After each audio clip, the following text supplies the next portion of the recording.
Hello everyone, welcome back. तो चलिए ड्रामे के लास्ट पार्ट पे नजर डालते हैं।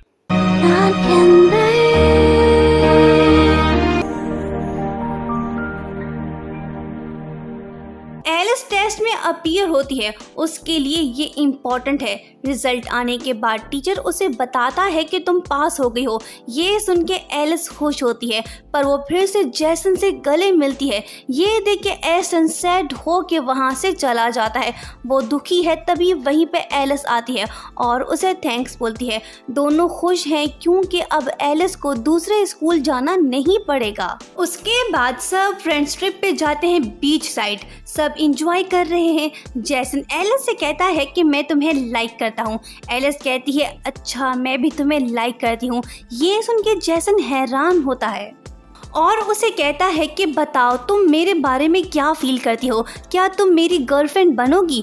एलिस कहती है जैसन तुम मेरे हीरो हो, मैं तुम्हें उस नज़र से देखती हूँ। मतलब कि वो उसे फ्रेंड समझती है। जैसन नाराज़ नहीं होता, वो कहता है कि ठीक है, हम फ्रेंड्स बने रहेंगे। पास ही मौजूद एस्टन दोनों को हैप्पी देख के जेलस होता है। उसे लग रहा है कि एलिस जैसन को लाइक करती है। लंच के दौरान एलिस जैसन के साथ खुश दिखाई देती है। एस्टन जैसन से कहता है कि चलो सॉस लाते हैं। किचन पहुंच के वो जैसन से कहता है कि तुम एलिस के इतने करीब क्यों हो रहे हो, सच बताओ तुम उसके बारे में क्या फील करते हो। जैसन कहता है कि हाँ, मैं उसे लाइक करता हूँ। ये सुन के एस्टन शॉक्ड होता है, पर जैसन कहता है कि तुम गलत मत समझो, एलिस ने मेरी फीलिंग्स एक्सेप्ट नहीं की, वो सिर्फ मुझे अपना दोस्त समझती है। एस्टन ये सुन के खुश होता है। अब उसे मालूम हो गया है कि एलिस जैसन को लाइक नहीं करती। मतलब साफ है, क्या पता एलिस उसे लाइक करती हो। एलिस और एस्टन साथ में टाइम स्पेंड करते हैं। दोनों को देर हो जाती है। जैसन एलिस के रूम को लॉक कर देता है। एलिस को एस्टन के रूम में रहना होगा। दोनों साथ हैं। बातें करते करते बिल आखिर एस्टन प्यार का इजहार कर ही देता है।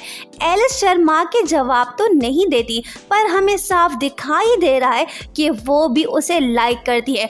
दोनों खुश ही होते हैं कि तभी एस्टन बैड न्यूज़ बताता है कि वो नेक्स्ट वीक अब्रॉड चला जाएगा। ये सुन के एलिस दुखी होती है। सुबह जब फ्रेंड्स आते हैं तो दोनों को साथ देख के खुश होते हैं। बाद में एलिस इमोशनल हो के जीएम को बताती है कि एस्टन नेक्स्ट वीक अब्रॉड जा रहा है। वो मुझे लाइक करता है। मैं सारी रात नहीं सोई क्योंकि मैं उसे भुलाना नहीं चाहती हूँ। मैं क्या करूँ। जीएम कहती है कि फिक्र मत करो, वो लौट के आएगा। एलिस कुछ दिनों तक नहीं सोती है। वो एस्टन से बात भी नहीं कर रही है। एस्टन परेशान है क्योंकि उसे समझ नहीं आ रहा कि अब वो क्या करे।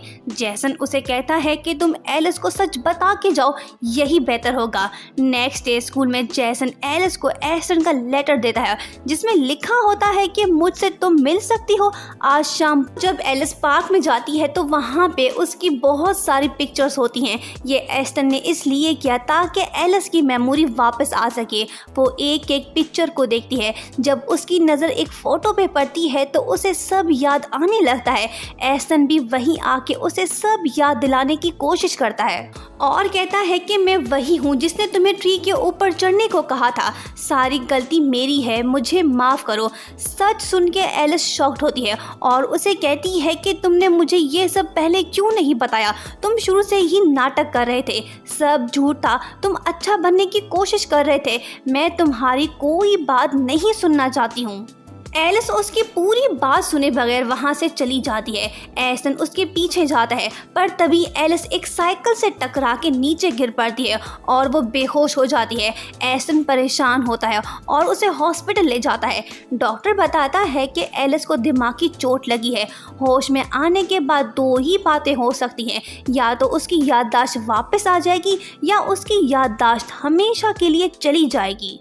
डॉक्टर की बात सुन के एस्टन और भी ज़्यादा टेंस होता है और वो खुद को दोष देता है और सोचता है कि ये दूसरी बार है जब एलिस उसकी वजह से सफ़र कर रही है। 3 दिन के बाद एलिस होश में आती है, पर कुछ देर के बाद फिर से वो कोमा में चली जाती है। नेक्स्ट डे वो जाग जाती है। सब खुश होते हैं। एस्टन वहाँ पे नहीं है, वो अब्रॉड जा चुका है।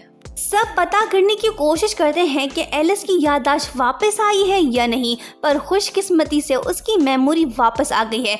सब खुश होते हैं। जैसन एलिस को बताता है कि एसन ने बहुत वेट किया, फ्लाइट कई बार कैंसिल कराया ताकि वो तुमसे मिल के जाए, पर तुम देर से होश में आई। वो तुम्हारे लिए एक लेटर छोड़ के गया है। एलिस जब लेटर पढ़ती है तो उसमें एस्टन उससे माफ़ी मांगता है और वो ये भी बताता है कि मैं शुरू से ही तुम्हें पसंद करता था, पर इंसिडेंट के बाद सब बदल गया। मैं खुद को गिल्टी समझता हूँ। एलिस लेटर को पढ़ के इमोशनल हो जाती है और एस्टन को याद करने लगती है। टाइम गुजरता है। एलिस को हर दिन एस्टन की याद सताती है। एक दिन एलिस नोट पढ़ती है। वो जब आगे जाती है तो दूसरे पेपर नोट्स उसे मिलते हैं। फॉलो करते करते एलिस पहुंच जाती है पार्क में और इधर उधर देखने लगती है, पर वहां पे कोई नहीं है। लेकिन तभी अचानक से वहीं एस्टन उसके सामने आता है। एलिस बिलीव नहीं करती। वो सोचती है कि वो सपना देख रही है, पर जल्द ही वो जान जाती है कि ये हकीकत है। एलिस एस्टन से काफ़ी टाइम बाद मिलके खुश होती है। दोनों खुश हैं और इसी के साथ ये कहानी यहीं पे एंड होती है। Thank you so much for watching and don't forget to subscribe।